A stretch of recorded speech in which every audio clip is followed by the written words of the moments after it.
Alright gamers, let's talk about autopiloting. Is it good? Is it bad? What's up everybody, my name is Sen, welcome back to the channel. And for today's video, I wanted to talk a little bit about autopiloting. Very recently on the channel, I posted the video talking about enjoying your character and just playing the characters that you enjoy, so on and so forth. And I was talking about how it was a bit of a feels bad to give up a character like Ken or not play him as much because I established a solid autopilot with the character. It's not that good of an autopilot, let's be real. I found this comment: playing on autopilot is never good and will only take you so far, as you see.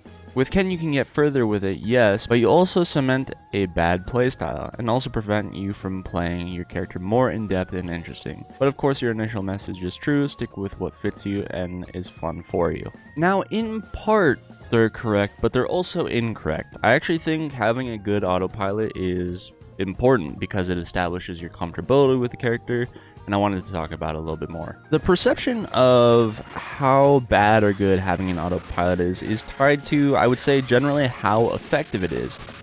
If your autopilot that you're doing is generally really effective and it works constantly, is it really a bad thing? I don't think so. When I was playing Dragon Ball FighterZ, I fought one of the best players in the world, Nitro Bros. I don't know how Nitro plays, so the best thing I could do is play to the best of my ability and rely on my autopilot and then deviate from that point whenever they bring up something new. I think that's how pro players like to think of it as well, but it's also a little bit different from them because they're fighting good players constantly and sometimes the same good players constantly. So whereas if they run into a random Ryu or a Manon or Marisa or whatever, it's like, oh, okay, they're thinking most Marisa players like to do this round start, so I'm going to be playing around this round start.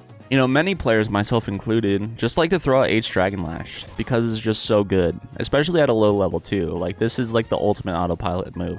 It just does all the neutral work for you, covers a ton of range, does a little bit of damage too, but it's also plus on hit or on block, and I just don't have to think about the neutral. Yeah, I'm going to throw this out a ton, but the higher you go, the more people know how to play around that. Well, let's say I'm playing Ed or Ken or Ryu, Akuma, whoever I'm comfortable with, it doesn't matter. And a new DLC character drops, like the fucking red Power Ranger from Power Rangers Mystic Force. And you have no idea what this does because you're broke like me. And you run into him online, so what are you gonna do? You're going to do the thing that works almost every time. You're going to do your most effective strategy and try to apply it in this situation. Because it's better to find some foundation, some comfortability versus overthinking every little thing in an interaction and getting lost in the sauce. You know, it's referred to as mental stack.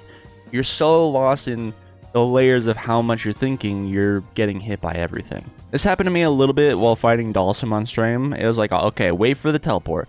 Wait for the teleport. He's gonna teleport for sure. But then he wouldn't teleport and he'd just do a jump in heavy. I'm just like, the slowest jump in the game, but I was looking for the teleport so much. It's very similar to mental stack. Now, why am I bringing this up? We're not talking about mental stack, we're talking about autopilot. Well, it's just tied to doing things efficiently. Think of when you first start a new job for the first time and you have a new function that you've never done before, and even if it's easy, the first little bit that you do it, you're going to have to think about things a little bit more, you're going to have to put more thought into them, therefore it's going to take you longer. But maybe by the end of the day or the week or the month or something like that, you're naturally going to get more and more efficient because you're thinking about it generally less. The same thing applies for autopilot. It's just that when you're autopiloting in a game like Street Fighter or any other game, any other competitive game, is that you have things that are going to break your autopilot. When that new information is introduced is when a autopilot decide to be bad or good. If you adapt to the new information given and then you proceed to play better, is when the autopilot's good. You can adapt and you can mold into new situations and environments. It's when you go back to doing the same thing that you were doing before and it's still not working is when the autopilot's bad. Oh boy. I feel like fighting Jury as Ed is actually much easier. Nice, get in here.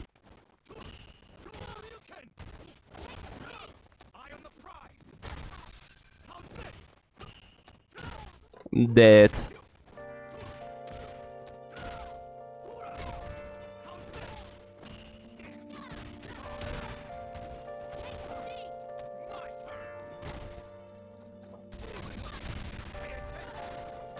There it is. Give me that, boy. I'll be taking that to go. Shut up. I want to say it was Filipino champ. that was talking about Marvel 3 and having like a pools team and also having like a top 8 team or a top 16 team. To me, this makes a lot of sense because fighting games, much like other competitive games, are naturally very ego depleting. Over the long course of time, they will mentally drain you, so it's best to do the thing that is the most effective and simple with the least amount of thought over a long course of time. If you're playing through an entire Evo bracket, you are going to want to make sure you are still sharp at the end of it. You don't want to be like spending all your mental energy at the beginning and then once you reach the top, you're just mentally drained. So it makes sense. Do something good, cheap, effective, and simple early on. Use your more complex, more thought out shit later on when it really matters. Or if someone brings that out of you, that's when you can whip it out. Once again, recognizing the situation, recognizing when to break your autopilot. Alright, let's finish this off with the game event. I actually ranked up recently. It really wasn't that hard. I was just playing some games off stream or off recording just to kind of get used to the character again. I'm getting somewhere, but we're still running into the lack of comfortability because it's been so long. We're still finding our footing. We're finding our foundation to build a solid game plan off of. I mean, what better matchup is there, truly? I understand what you guys mean, where, like, it's very possible to get mauled as this character. I get it. I feel like once I get a little bit more comfortable, it's going to be a little bit easier to combat. We'll see if we can run over this guy. Gonna go for a meaty fireball. No. Nice, good EX reversal. I still say EX and not OD. Is that okay, boy? Oh, nice. I was still in recovery. Ooh! I know that wasn't super intentional. Okay, this guy likes to press buttons. I do that too sometimes. Nice, the trade. Huge. I didn't get to do really anything that I've learned. Like, I was doing some, like, meaty fireball stuff before.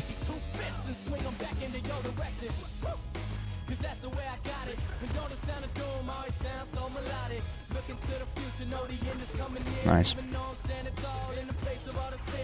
I think that is roughly what you do in that position.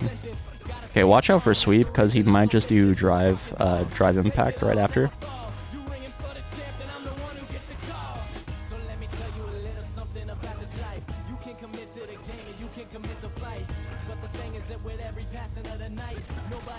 What will you do, boy?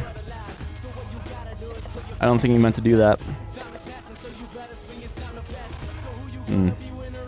No, come on, dude. Nice, good confirm on that. I don't know if he actually confirmed that or not. God, I'm not good at that. Nice. Nice.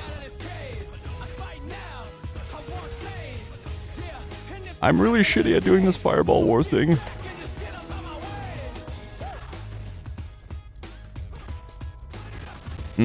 Okay. Am I dead? I died from that, wow. If he confirmed that, that was impressive. He also might have been mashing it as well. But he's low on meter now, so I'm not super worried about it. Yeah, we just spent the level 3. I didn't really feel like potentially dropping a combo here. I would have liked to gone for some level 2 stuff. I had like a very basic level 2 combo. Okay. Is that what...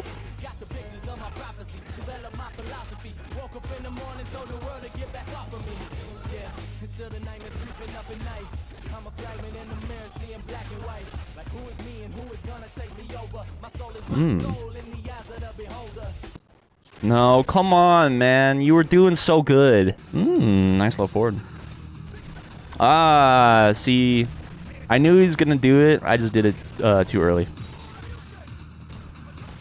I need to react. I did not anti-air that well. Nice! Okay, hold on. Don't count him out yet.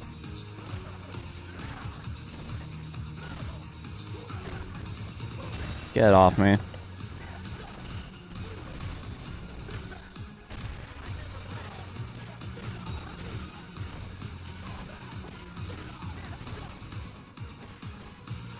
Damn, I'm missing that throw.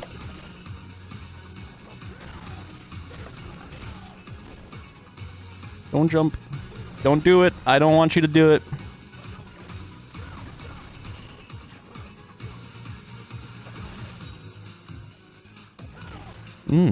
Okay.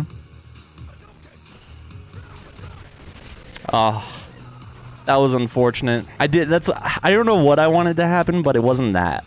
It for sure wasn't that.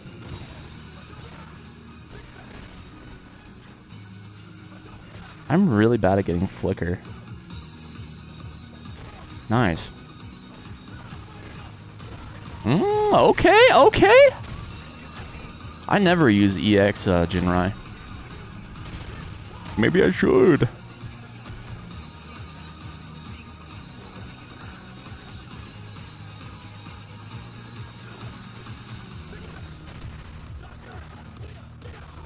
I'm not gonna really spend meter here.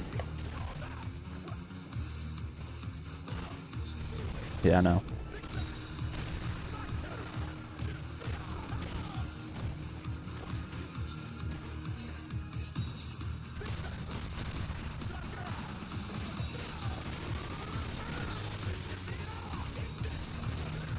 Oh, I dropped it. No, dude. I dropped that? Are we being so for real right now? God damn it. Okay, I'm gonna make an excuse. My hands are cold. I came from outside. It's very cold outside. I'm sorry. Maybe autopiloting is like the wrong phrase like that I wanted to establish for a character. I want to establish a solid foundation with this character. The funny thing about autopiloting is it's not like binary. It's not like 1 or 0. Either you are or are not autopiloting, or your autopilot is one way.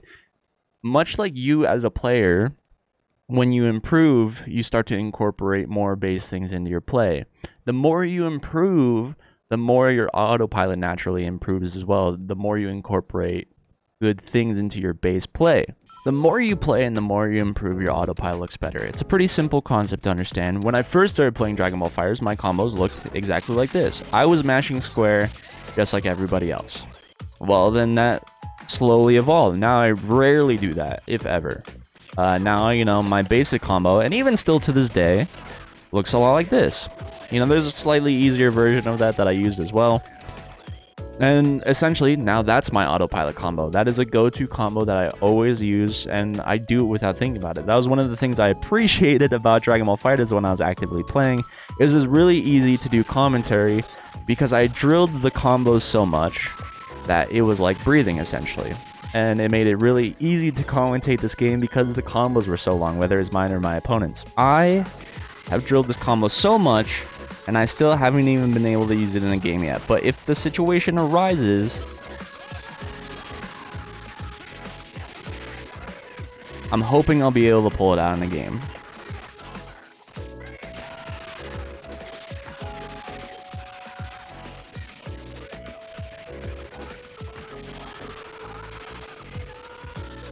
You can absolutely improve your autopilot. It's just a matter of drilling these things into your base play, drilling these things into your autopilot, that your autopilot will naturally level up alongside you. Guys, the 12-hour stream was a ton of fun. I really enjoyed it. What was so funny is it is impossible for Brandon to give any kind of commentary if he's locked into anything ever. Like, so we were playing Mario Kart, we were playing Smash, and if he is competitively locked into something to any capacity, like, you could be talking to him like, oh, hey, Brandon, how's it going? How you doing? That motherfucker will not talk at all. I'm definitely going to start trying to stream more consistently, and I feel like having longer streams on Fridays to Saturdays is actually a pretty good idea, so I might start doing that a bit more. I do want to start streaming more consistently. I can't give you guys any hard days, unfortunately, just with how my work schedule goes, but I will be streaming at least twice a week, any days, Wednesday through Saturday. I work every other Wednesday, so I just really do what I can, and I think Fridays to Saturdays are going to be our long stream, and I'll try to start doing some more community stuff, you know, more games of Mario Kart with chat, or, you know, more games of Smash with chat. I think that was a lot of fun. I had a really good time, and I want to thank you guys so much for watching. If you guys want to see more, check out the rest of the channel. In the description, there's links to not just my channel, but my friend's channels as well. Anyways, I'll see you later. Peace. Oh, you're such a good boy.